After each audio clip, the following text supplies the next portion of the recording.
Now to put it all together and see if we've had a win. I'll just put this stuff aside. No, I won't. I'll leave it there because I'm excited. I want to know if it's going to actually go together well. What do we need?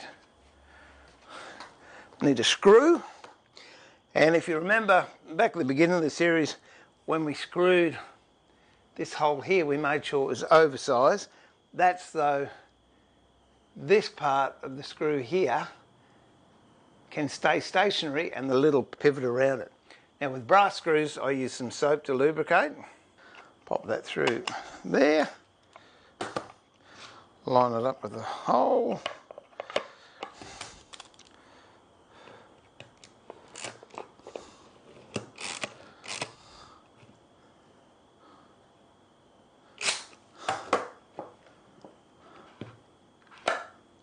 So far so good. Fingers crossed. And there we have it. The 6th pencil case in the Marta B collection finally finished. I hope you've enjoyed the series, but I'd like to take you on a journey from where all these pencil cases started from and see how with little baby steps and incremental increases in skill level we've gone from basic to what we've just finished. I'll just put this aside. This is pencil case number 6. And where did it all start? Back at pencil case number 1, which was butt joins, basic sliding lid, MDF, glued on top, and a glued on base.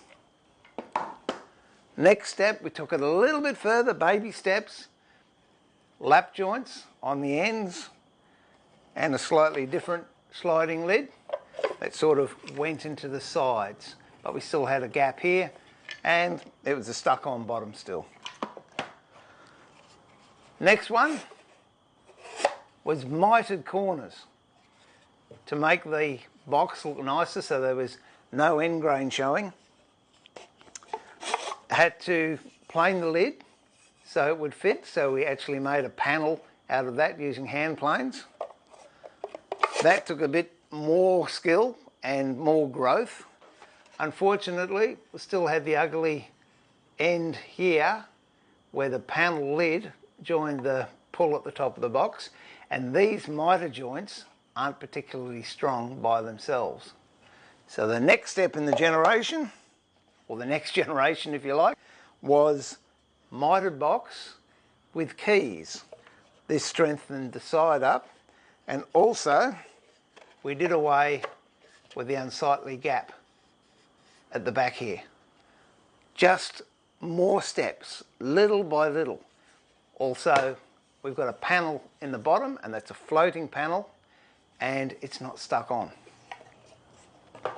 That brought us into a change of direction completely, and we went to the solid box with a sliding lid and the bullnose top. And that, of course, was the precursor to this one here. So as you can see, little steps, starting small, building gradually, you can do great things. But I did say that I'd made some other ones along the way, just in case I had a mistake with this one. Speaking of mistakes, this is the one that we had the boob with, and I went through it too hard with the sander. So I put some gold paint on here and on the lid and made it come down the sides here and here. And then what I did, I got some 400 sandpaper and lightly sanded it so it blended in, but it covered up the blemish. This also is a left-hand opening box, whereas the one we made in the project is a right-hand opening box. So that'll give you something to choose if you want to go right or left-handed. And when it's closed up, that gold stripe looks quite good, I think. The other one we did, which was the other walnut one, I did a contrasting lid on that. That's hoop pine.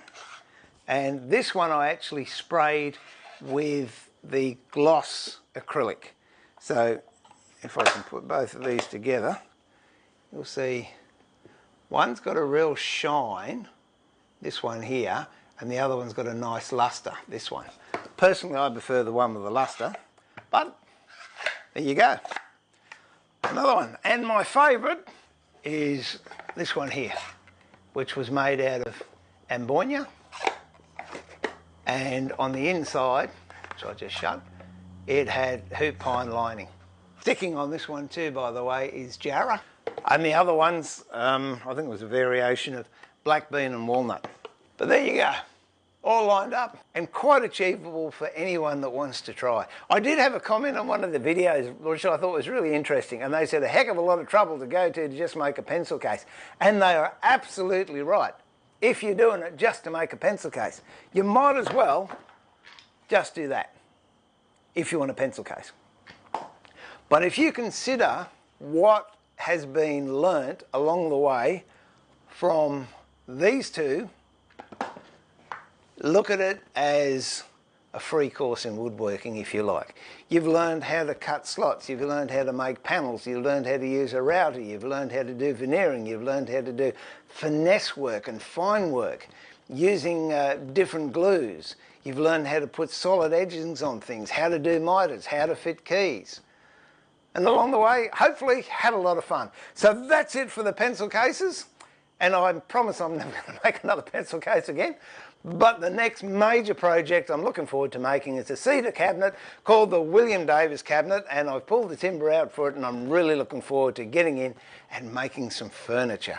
So this is Steve, pulling the shed down, not only just for today, but on this entire Marta B pencil case project, and saying remember to keep it sharp, but more importantly, keep it safe and enjoy your woodwork, and I look forward to having your company at the bench very, very soon.